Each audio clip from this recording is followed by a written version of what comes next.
menjadi diri sendiri. Jadi banyak orang yang tidak bahagia dalam bekerja, banyak orang yang tidak nyaman dalam bekerja karena dia tidak menjadi diri sendiri.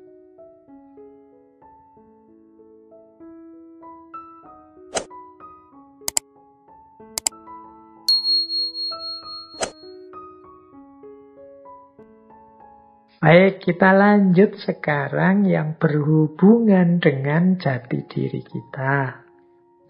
Dalam cermatan saya tentang filosofi kerja, khususnya yang berhubungan dengan kedirian atau jati diri kita, ada dua perspektif yang saling berbeda. Yang pertama, perspektif determinisme. Yang kedua, perspektif konstruktivisme. Dua perspektif ini punya pandangan yang berbeda tentang aspek kerja dalam diri manusia. Aliran determinisme ini biasanya lebih fokus pada bakat-bakat, atau mungkin kalau bahasanya anak hari ini passion yang dimiliki setiap orang dalam kerja. Jadi kan ada orang yang punya pandangan, setiap orang itu ada kecenderungan dirinya sendiri, kecenderungan masing-masing. Misalnya orang melihat saya, ya kalau Pak Faiz ya pantas jadi guru, jadi dosen. Kelihatannya memang bakatnya ke situ, passionnya di situ. Atau, kalau sampean ya mungkin bakatnya memang dagang. Kalau ngomong enak, kalau promosi bisa membuat orang terlena. Nah ini pandangan ini coraknya determinisme. Jadi memang sudah ada kecenderungan-kecenderungan dalam diri setiap orang terhadap kerja-kerja yang harus dia lakukan. Ini misalnya saya ambil yang punya pandangan seperti ini. Misalnya saya ingat satu kalimat dari Maulana Jalaluddin Rumi. Jadi beliau menyatakan, everyone has been made for some particular work. Ini kebetulan saya ngambilnya dari buku berbahasa Inggris. Harusnya lebih pasnya pakai bahasa Arab ya. Tidak apa-apa lah ya. And the desire for that work has been put in every heart. Jadi menurut Maulana Rumi, setiap orang itu sudah ditakdirkan untuk satu kerja, satu karya tertentu. Dan keinginan untuk melakukan kerja itu sudah ditanamkan di setiap diri masing-masing orang. Jadi passion yang ada dalam diri kita, misalnya teman-teman, saya kok pingin ya jadi pilot, saya kok pingin ya jadi polisi, saya kok seneng ya jadi olahragawan, jadi sepak bola dan lain sebagainya. Itu memang sifatnya fitri, dia sudah ditetapkan. Jadi setiap orang itu melakukan kerja sesuai kecenderungan passionnya sendiri-sendiri. Nah, yang kasihan itu orang yang tidak mampu berjalan mengikuti passionnya ini. Ini kalau bagi orang yang berperspektif determinisme, orang-orang yang kerjanya kok tidak cocok dengan passionnya, ini sulit untuk sukses. Sulit untuk dia berhasil. Ya mungkin jalan, tapi dia tidak nyaman, dia tidak terlalu senang, tidak terlalu suka. Sehingga pada akhirnya tidak memperoleh hasil yang maksimal. Nah, ini yang saya sebut sebagai perspektif determinisme. Nanti ada perspektif yang berbeda, bertentangan dengan pandangan determinisme tadi, yaitu konstruktivisme. Kebalikan dari determinisme, menurut konstruktivisme yang kita sebut bakat lah, passion lah, dan lain sebagainya tadi, itu bukan harga mati, bukan sesuatu yang sifatnya Apa kalau bahasa agama sejak zaman azali, sejak kita belum diciptakan, yang kemudian ditakdirkan pada kita? Enggak. Itu sifatnya bisa berubah. Wong itu dulu lahir karena terbentuk oleh situasi dan lingkungan kita. Mengapa kok tadi saya cenderung suka sekali dengan profesi jadi polisi misalnya? Mungkin karena satu waktu kita terpesona melihat seorang polisi, atau kita nonton film polisi-polisi terus kita jadi tertarik. Saya nonton film India yang polisi-polisinya keren-keren misalnya, terus kita wah asik nih kalau jadi polisi kayak di film India tadi misalnya. Terus lahir kesukaan, sehingga secara tidak sadar kita menyesuaikan dengan keinginan kita untuk jadi polisi tadi. Ini persis seperti hukum law of attraction tadi. Jadi kata kelompok konstruktivisme ini bukan takdir atau sesuatu yang harga mati, tapi ini sesuatu yang terbentuk dan bisa dibentuk. Misalnya yang berpikiran seperti ini, saya ambil misalnya gagasan dari Stephen Covey. Ini penulis dari Amerika Serikat yang nulis buku laris sekali yang judulnya The 7 Habits of Highly Effective People. Mungkin teman-teman pernah lihat buku ini ya, terjemahannya juga sudah ada. Nah, menurut Covey misalnya dia bilang, I'm not a product of my circumstances, I am a product of my decision. Aku bukan produk lingkunganku, jadi aku ini tidak hanya produk lingkunganku, tapi hakikatnya aku ini produk dari keputusan-keputusanku. Jadi, ya karena aku memutuskan ingin jadi polisi, aku akan berjuang untuk jadi polisi. Tapi kalau aku mau ganti keputusan juga bisa kok. Itu bukan harga mati. Bisa dibentuk, bisa diatur, bisa ditata. Wong manusia itu tergantung bagaimana dia membiasakan dirinya, bagaimana dia membiasakan hidupnya. Berarti apa? Ya pasti bisa. Kadang-kadang kan kita cita-citanya apa, tapi terus tidak terpenuhi, malah jadi apa. Itu kan tetap kita bisa beradaptasi dan bisa mempush diri kita untuk berprestasi di situ. Lama-lama juga suka juga, lama-lama juga passionnya muncul. Nah ini pandangan seperti ini namanya konstruktivisme. Jadi tidak ada paket baku atau paket jadi bahwa anak ini bakatnya guru. Kalau tidak jadi guru dia tidak akan sukses. Tidak bisa begitu. Kalau memang situasinya ternyata tidak memungkinkan jadi guru, ngelamar kemana-mana kok ya. Untuk jadi guru ditolak, akhirnya mau tidak mau jadi petani. Bukan berarti ketika nanti dia jadi petani tidak akan sukses. Tinggal bagaimana dia mau belajar, beradaptasi, membiasakan diri. Toh manusia juga homo kanker. Manusia itu makhluk yang mampu beradaptasi. Nah, ini pandangannya konstruktivisme. Saya tidak tahu teman-teman lebih suka versi mana. Kalau teman-teman lebih suka kalimat, ya setiap orang ada bakatnya masing-masing. Berarti kita alirannya determinisme. Kalau konstruktivisme, kalau kita suka dengan pernyataan, misalnya setiap orang itu punya potensi untuk jadi apa saja asal dia mau dan siap berjuang. Itu alirannya konstruktivisme. Kadang juga ada yang menyebutnya, ya kalau itu namanya behaviorisme, Pak. Ya wis, monggo saja. Tapi pemahamannya seperti itu. Jadi ini dua filosofi. Di filosofi yang pertama, manusia itu sudah ada kecenderungan utamanya.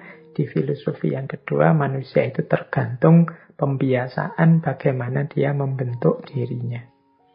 Baik, kita lanjutkan. Nah, selain isu tentang dua filosofi tentang kerja tadi, ada lagi isu tentang nama-nama. Ini teman-teman boleh merujuk. Dulu pernah kita membahas, kalau tidak salah ini di tema Konfusianisme. Jadi ada filosofi Zhengming, filosofi tentang penegaan nama-nama. Ini nanti ada hubungannya dengan kerja. Jadi kata filosofi ini, setiap realitas itu punya nama atau identitas. Jika nama itu digunakan secara tidak benar atau campur aduk, kita akan mendapatkan kekacauan dalam segala hal. Ini saya lanjutkan ya, dasarnya Konfusius. Jadi Konfusius itu menyatakan, biarkanlah penguasa adalah penguasa, menteri adalah menteri, bapak adalah bapak, dan anak adalah anak.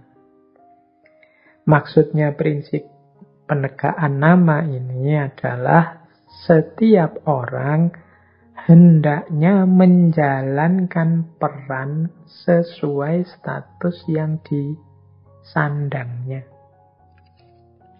Jadi kita itu sebagai apa sekarang, saat ini, atau di sini. Sementara kalau di sana, kita itu sebagai apa.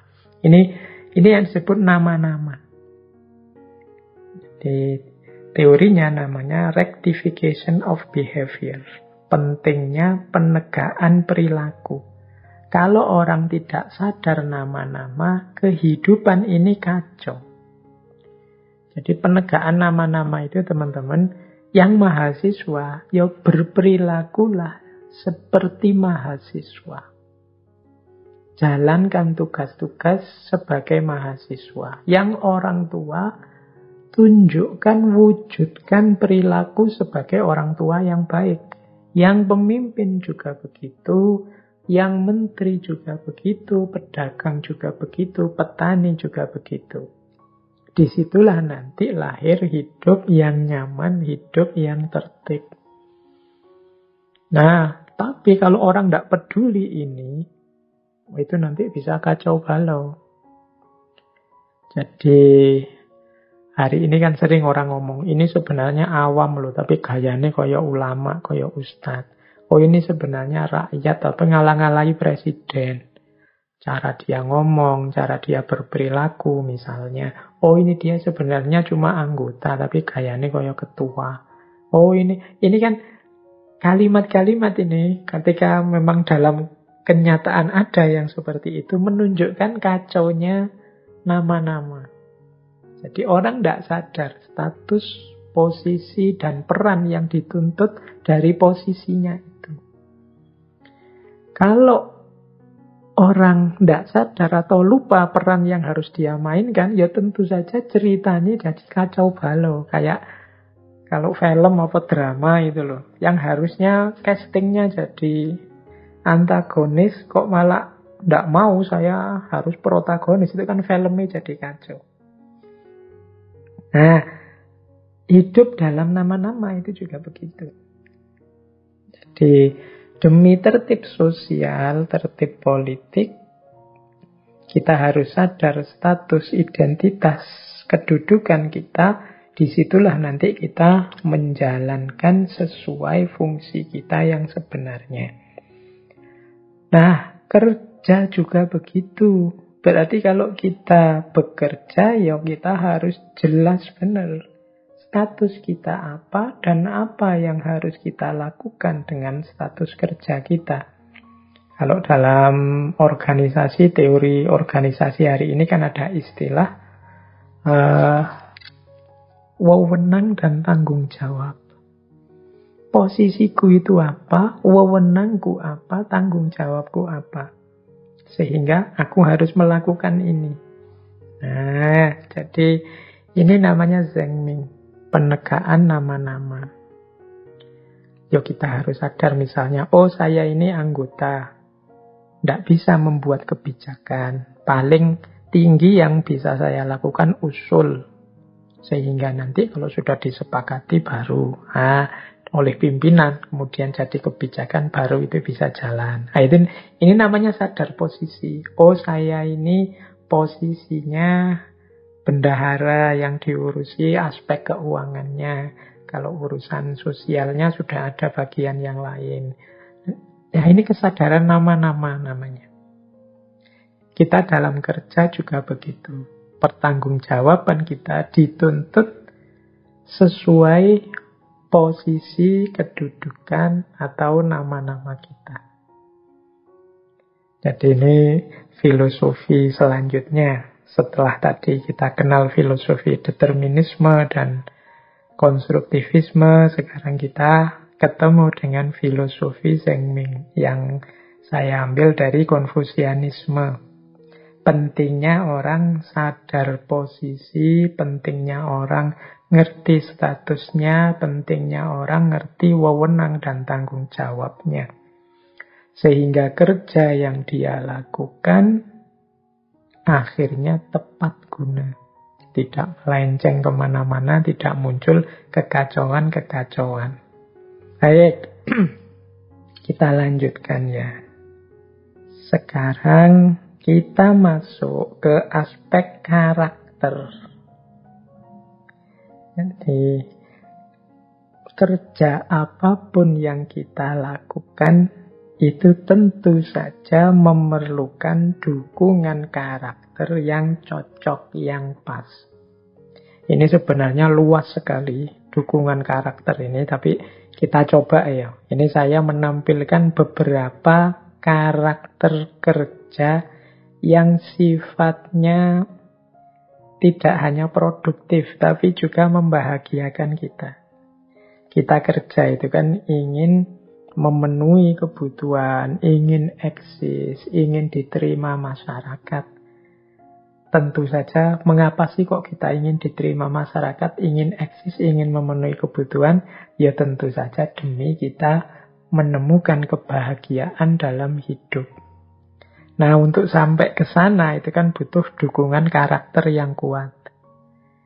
Nah, ini mungkin bolehlah oleh teman-teman disebut semacam tips. Mungkin lain waktu bisa bikin diskusi sendiri tentang karakter kerja yang mendukung sesuai kedudukan atau posisi atau jabatan teman-teman masing-masing. Ini saya uraikan secara umum saja, karakter kerja yang produktif dan membahagiakan. Jadi sambil bekerja kita juga memperbaiki karakter kita. Yang pertama menurut saya penting dalam kerja itu adalah optimis. Jadi semangat bahwa yang saya lakukan ini akan berhasil, akan sukses. Mungkin banyak halangannya, tapi insya Allah akan ada hasilnya, ada wujudnya, ada manfaatnya. Ini namanya optimis. Jangan pesimis. Orang bekerja kok pesimis, itu ya pasti dia tidak memberikan sepenuhnya kemampuannya. Dia tidak mengerahkan sepenuhnya kapasitasnya. Wong dia sejak awal sudah pesimis. Sejak awal sudah mengeluh, ngapain sih aku kerja seperti ini? Apa sih hasilnya? Apa ya ada gunanya? Ya kalau sudah seperti ini ya mending mundur sebentar, direnungi lagi. Sampai kita ketemu optimisme dalam kerja. Jadi semangat bahwa yang kita lakukan ini sudah benar, sudah baik, dan nanti akan produktif. Yang kedua, menjadi diri sendiri. Jadi banyak orang yang tidak bahagia dalam bekerja, banyak orang yang tidak nyaman dalam bekerja, karena dia tidak menjadi diri sendiri. Jadi dia mungkin demi uang, demi gaji, demi upah mengorbankan prinsip-prinsipnya, mengorbankan nilai-nilainya. Ini namanya tidak menjadi diri sendiri. Bukan berarti uang tidak penting loh ya, bukan berarti upah itu tidak penting ya. Memang yang kita tunggu kan itu antara lain dalam kerja. Tapi usahakan yang kita lakukan ini tidak nabrak nilai-nilai yang kita yakini, tidak nabrak prinsip-prinsip yang kita pegangi.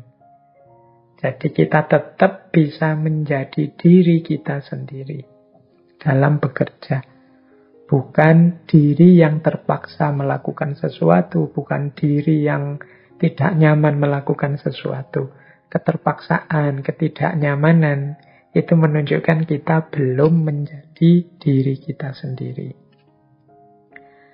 Kemudian yang ketiga, penting juga kita punya karakter ini.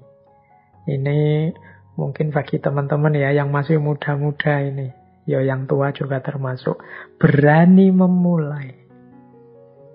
Ya kerja itu kan tidak hanya labor, menjadi pegawai atau buruhnya orang, tapi kan yang lebih utama yang work tadi, berkarya. Halangan paling besar ketika seseorang akan berkarya itu biasanya keberanian untuk memulai. Mikir terus, pertimbangan-pertimbangan terus. Akhirnya tidak melangkah-melangkah. Mau melangkah selangkah, mikir. Ini nanti kalau ada halangan gini gimana? Kalau begitu gimana? Kalau ada masalah ini gimana? Kalau ya wis akhirnya tidak jalan-jalan. Tidak ada keberanian untuk memulai.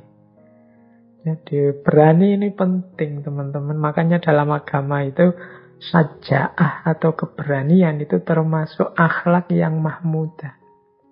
Banyak orang yang tahu persis mana baik, mana benar, mana utama, mana yang tidak utama, dan lain sebagainya. Cuma tidak banyak orang yang mau mengaktualkannya, berani menjalankannya segera. Jadi pertimbangannya macam-macam dulu sebelum menjalankan atau melakukan sesuatu. Nah, maka yuk dimulai, berani. Ini sebenarnya baik, Pak. Ini sebenarnya prospek, Pak. Tapi kalau begini, kalau begitu, terus biasanya terus tidak jalan-jalan. Ayo berani saja. Ada resiko, ya. Apa sih di dunia ini yang tidak ada resikonya? Apa sih di dunia ini yang sudah perfect, tinggal jalan saja? Kan tidak ada. Selalu ada, butuh perjuangan, butuh keringat, butuh jatuh bangun, apapun itu. Maka beranilah untuk memulai. Dan insya Allah apapun yang kita lakukan, apakah nanti memenuhi target-target yang kita pancangkan atau tidak, pasti ada manfaatnya, pasti ada gunanya, pasti ada hikmahnya. Maka jangan ragu-ragu untuk memulai, kalau itu memang sesuatu yang jelas baik, jelas benar. Dan sesuatu yang memang kita inginkan selama ini, kita idealkan. Oke, itu yang ketiga ya. Jadi kalau kerja yang kita lakukan itu dengan karakter optimis, menjadi diri kita sendiri dan kita berani memulai, insya Allah menyenangkan kerja ini. Kemudian yang keempat, kalau tadi butuh keberanian, yang keempat ini penting juga. Kebijaksanaan. Ada dua hal di titik kita yang menurut saya penting bijaksana apa? Kebijaksanaan untuk mengakhiri dan menerima hasil. Kalau ini butuh kebijaksanaan, butuh kalkulasi-kalkulasi. Berani memulai penting, tapi ada kalanya juga kita harus paham, saatnya berhenti. Nah, ini butuh kebijaksanaan. Saatnya saya terima saja hasilnya memang seperti ini. Jadi menerima hasil itu kan kebijaksanaan. Jadi hidup ini kan ndak kok mono atau linier saja lurus. Saya sudah gerak maju terus ya. Kalau kepentok memang ndak bisa maju lagi. Harus sadar, memang saatnya harus diakhiri. Saatnya saya terima hasilnya apapun. Ternyata ini batas kemampuan saya. Mengakhiri bukan berarti menyerah, mungkin belajar lagi, mungkin diperbaiki lagi untuk kemudian berjalan kembali. Jadi berani memulai dan kebijaksanaan dalam mengakhiri. Oke, ini yang keempat. Yang kelima, kerja itu membahagiakan kalau kita pinter mengelola waktu. Jangan sampai waktunya terlalu panjang, sehingga yang harusnya sesuatu itu menggembirakan, jadinya tidak menggembirakan. Misalnya, apa wes, kuliah, harusnya sih bisa lulus 4 tahun. Saya mampu lulus 4 tahun misalnya. Tapi kok terus kita terlena, tidak pinter memanfaatkan waktu, tidak pinter manajemen waktunya, akhirnya sampai semester 12, 13, 14 baru mau lulus. Meskipun nilainya cum laude, tapi kan waktu yang panjang itu mengurangi kenikmatan, kebahagiaan, kepuasan kita. Atau terburu-buru. Nah, sehingga hasilnya tidak maksimal. Ini baik terburu-buru atau terlalu lambat. Itu namanya tidak menghargai waktu. Kita harus pinter ngatur waktu. Karena kalau waktunya pas, cocok, sesuai, itu bahagia kita, nyaman bekerjanya. Tidak dikejar-kejar, tapi juga tidak kemudian terlena, akhirnya malah tidak produktif. Yang keenam, pekerjaan itu akan membahagiakan kalau tidak hanya sesuai target, tapi juga membawa manfaat dan maslahat. Membawa guna, membawa keuntungan, tidak hanya sesuatu yang menghasilkan. Jadi kan ada kalanya kita melakukan sesuatu, memproduk sesuatu, hasil sih, tapi kok terus tidak ada gunanya. Tidak ada manfaatnya, tidak ada maslahatnya. Kita misalnya nulis, sudah capek-capek nulis karena kita nulisnya ternyata mungkin tema yang tidak terlalu urgent atau sudah terlalu banyak orang nulis tentang itu misalnya, sehingga tulisan kita jadi. Mungkin kita puas, tapi manfaat dan maslahatnya jadinya kurang. Nah ini kan bukan berarti salah, tapi terus bahagianya kita kurang, puasnya jadi kurang. Maka nilai kerja yang menghasilkan manfaat dan maslahat besar, itu akan lebih membahagiakan. Ya, pinter-pinter kita membaca situasi sehingga buah dari kinerja kita membawa manfaat dan maslahat. Tidak hanya sekedar berhasil. Dan yang terakhir, karakter kerja yang produktif, yang membahagiakan, itu adalah yang ada situasi yang lebih baik. Jadi ada proses menuju kondisi yang lebih baik dari sebelumnya. Jadi sebelum saya melakukan ini, Pak, situasinya begini. Tapi setelah saya melakukan itu, akhirnya berubah. Sebelum saya melakukan ini, orang-orang di sini itu, Pak, musuhan semua. Tapi setelah saya ajak musyawarah, saya ajak rundingan, sekarang pada rukun, mau gotong royong. Ini kan ada situasi lebih baik.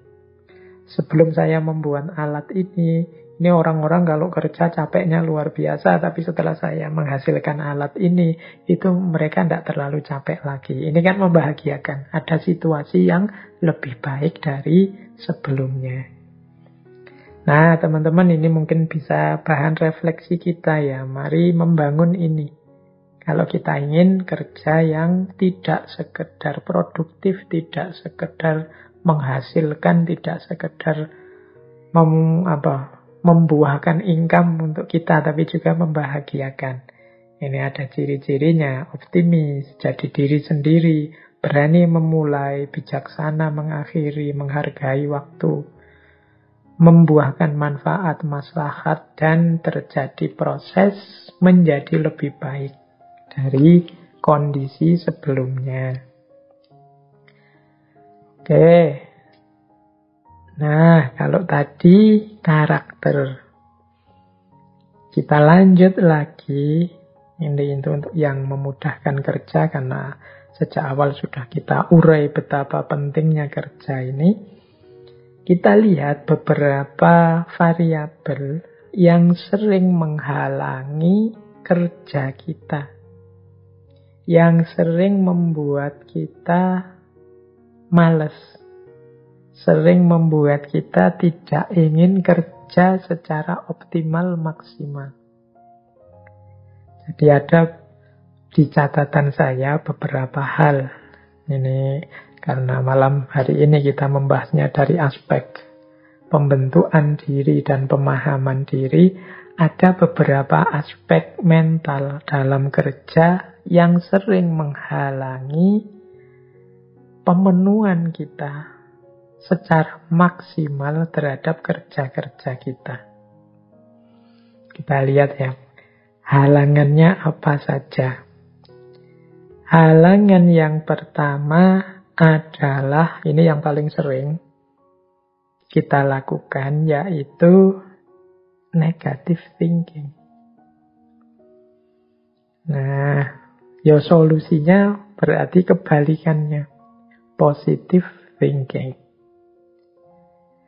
Positive thinking dan negative thinking ini sebenarnya tidak ada hubungannya dengan kenyataannya, tapi hubungannya dengan persepsi kita, pandangan kita terhadap sesuatu.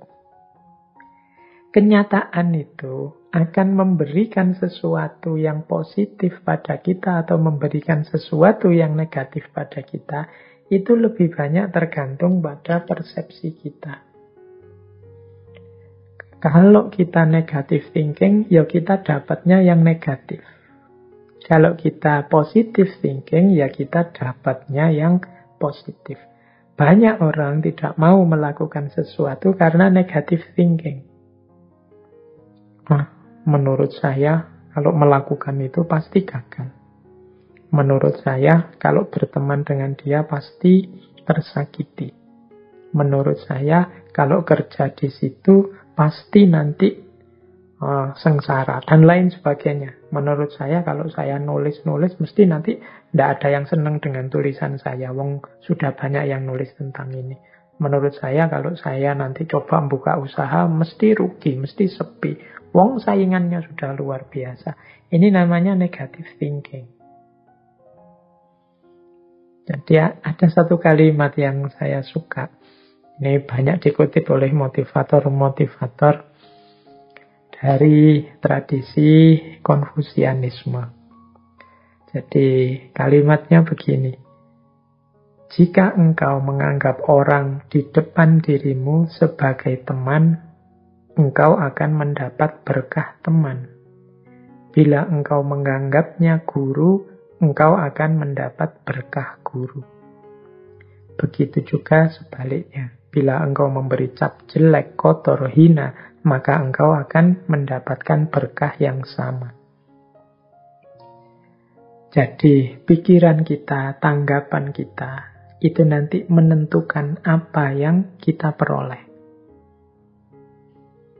Kalau teman-teman menganggap, misalnya, teman-teman ada teman. Ini sebenarnya teman biasa sih. Mungkin teman kampus atau teman sekolah atau teman di kampung biasa saja. Kalau kita menganggap dia hanya teman, manfaat pertemanan yang kita dapat. Tapi kalau saya anggap dia tidak sekedar teman. Bagi saya dia guru. Loh, yang semula posisinya hanya teman, kemudian kita anggap ini dia juga guru. Itu kan kita dapat banyak manfaat dari dia selain pertemanan. Mungkin pelajaran-pelajaran, mungkin tuntunan-tuntunan meskipun secara tidak sadar. Karena saya anggap guru karena banyak hal yang perlu saya tiru dari dia. Loh, itu kan ketika kita dekat dengan dia, itu kan kita memposisikan diri sebagai orang yang belajar. Saya belajar ini, saya belajar itu. Beda kalau seperti sebelumnya kita anggap dia ini teman saja. Kita mendapat manfaat, cuma manfaat pertemanan saja.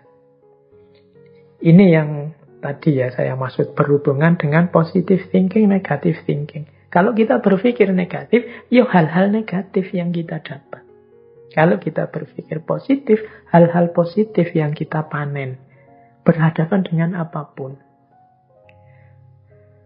Menurut saya, orang itu mulutnya rusak, maka bagi saya dia itu hina, kotor, jelek. Misalnya, ketika berarti apa? Kehadiran dia dalam hidup kita itu hanya memberikan itu saja. Kita melupakan mungkin jangan-jangan Dari selain yang jelek-jelek tadi masih ada baiknya. Tapi kita menutup mata terhadap itu karena kacamata yang kita pakai, kacamata yang negatif. Nah, ini Bapak ini menurut saya ya guru saya, tapi sekaligus bagi saya orang tua saya. Itu kan dari satu orang kita bisa dapat dua manfaat. Tapi misalnya begini, kamu itu sebenarnya temanku, tapi bagiku sekarang engkau adalah musuh. Loh, pandangan kita bahwa dia ini musuh itu kan membuat kita kalau berhadapan dengan dia kemudian jadi hati-hati, tidak mau dekat, kemudian waspada. Kalau dia mau apa-apa kita curigai dulu dan lain sebagainya. Jadi perspektif kita, pandangan kita itu menentukan. Dalam kerja juga begitu, pikiran-pikiran kita yang negatif akan jadi penghalang. Maka kalau bisa, mari mengembangkan pikiran yang positif. Positive thinking. Jangan negative thinking. Nah, yang kedua, yang sering menghalangi kita untuk kreatif, produktif dalam kerja adalah ego. Jadi ego itu sudah, apalagi ego dengan definisi sakarepe dhewe. Kita hanya mencari nyaman kita saja, enak kita saja, asik kita saja. Kita tidak mau lepas banyak energi, kita tidak mau mengeluarkan banyak tenaga, banyak daya, dan macam-macam. Kita kemudian sensitif. Kalau dikritik orang, ini namanya ego. Kita merasa paling benar sendiri, kita merasa yang paling bisa segalanya, dan lain sebagainya. Ini namanya ego. Orang yang egonya tinggi, ini biasanya sulit kalau dikritik. Ya ini mengujinya gampang sebenarnya teman-teman, termasuk yang peka ndak atau sensitif ndak, sensi baperan ndak kalau dikritik. Biasanya yang terlalu baper itu menetapkan egonya agak terlalu tinggi. Makanya kalau dia dikritik itu dia merasa orang sedang menyerang dirinya, ingin menjatuhkan dirinya. Nah, berarti apa? Saat kita bekerja, ya kita pinter-pinter kita untuk mereduce, mengurangi ego, membuka diri, siap dikritik biar kita lebih baik, siap belajar untuk jadi lebih baik. Ini akan membuat kita bisa mengatasi halangan dari ego kita sendiri.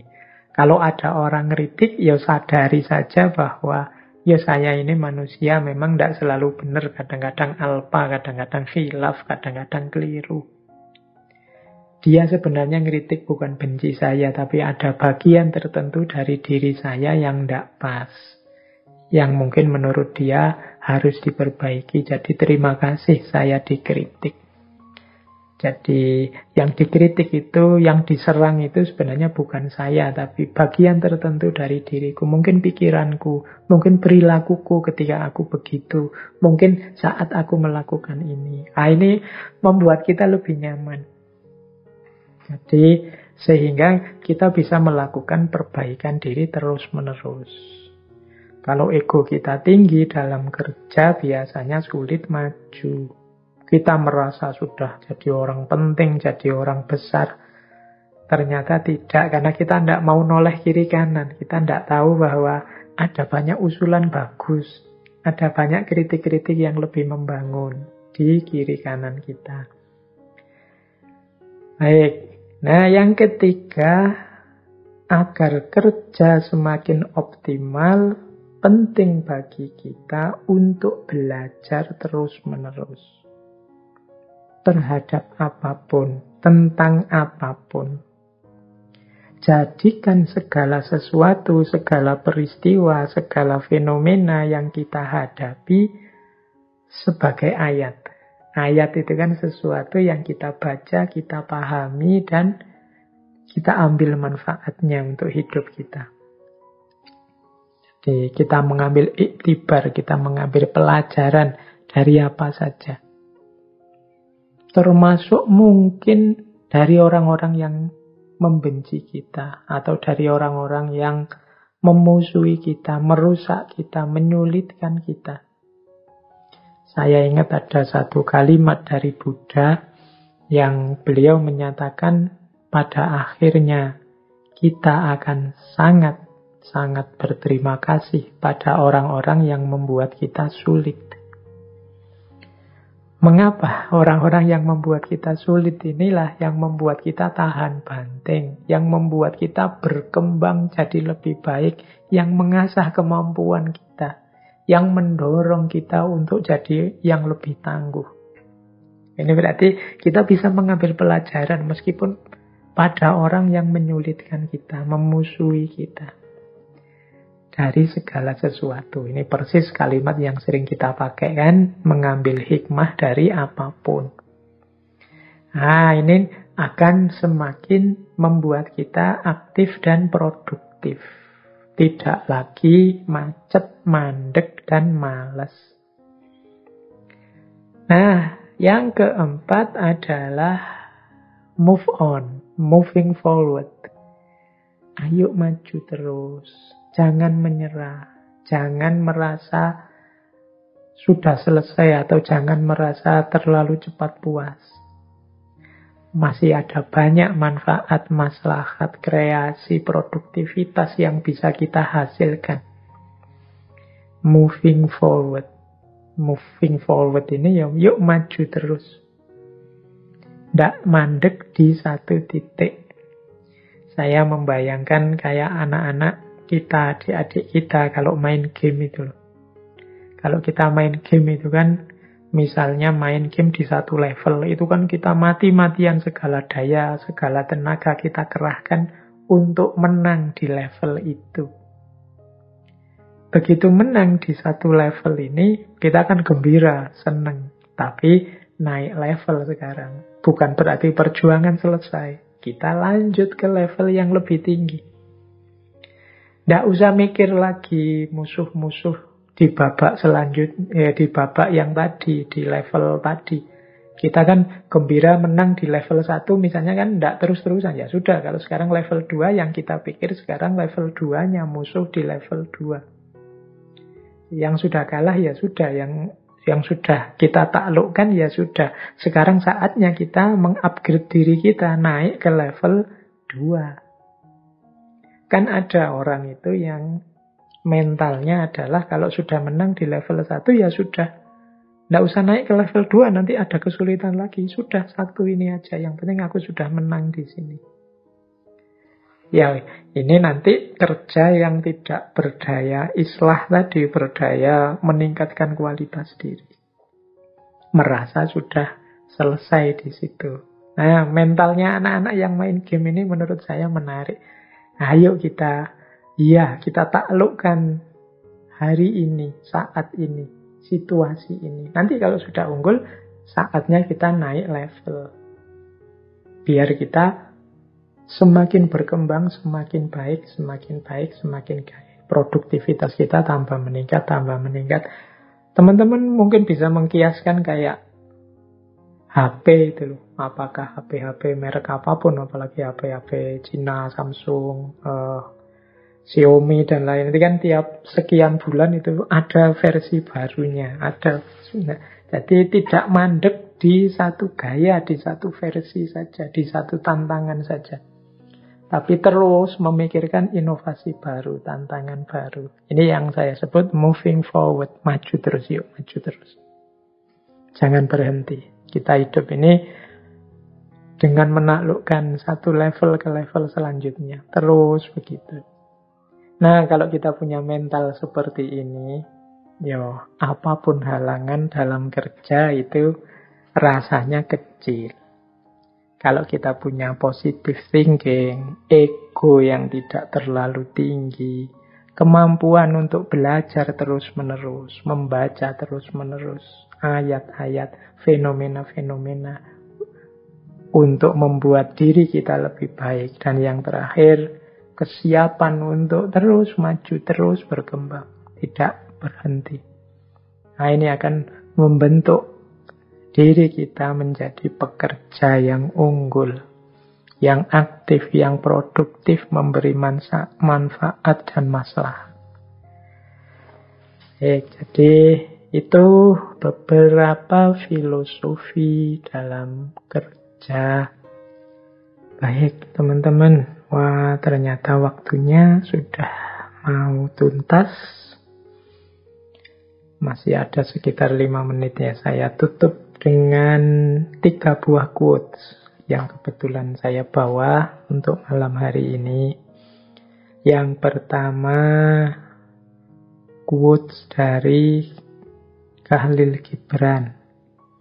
Ini mengajarkan kita untuk kerja dengan sepenuh hati, dengan melibatkan cinta. Kata Khalil Gibran, work is love made visible.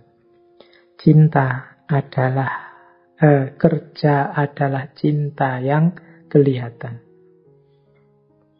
Kalau engkau tidak bisa bekerja dengan cinta, tapi engkau bekerja dengan tanpa rasa, maka lebih baik engkau tinggalkan pekerjaanmu dan duduklah di pintu-pintu kuil, kemudian mengemislah pada mereka yang bekerja dengan kegembiraan. Jadi ini salah satu di antara puisinya Gibran yang terkenal tentang kerja. Kerja itu adalah manifestasi lahiriah dari cinta. Orang yang mencintai itu tidak mungkin dia diam. Pasti dia akan mengekspresikan cinta yang ada dalam dirinya dalam bentuk kerja-kerja yang konkret. Apakah itu cinta pada diri, cinta pada keluarga, cinta pada sesama, cinta pada semesta. Jangan sampai kita ini seperti robot yang melakukan kerja macam-macam tapi tidak ada rasanya sama sekali. Tidak mengerti makna dan tidak sadar mengapa aku melakukan itu atau tidak melakukan itu. Bahkan disindir oleh Gibran, ya kalau kita mentalnya seperti itu, udahlah tidak usah kerja, ngemis saja. Daripada capek-capek tapi tidak ada maknanya terhadap dirimu.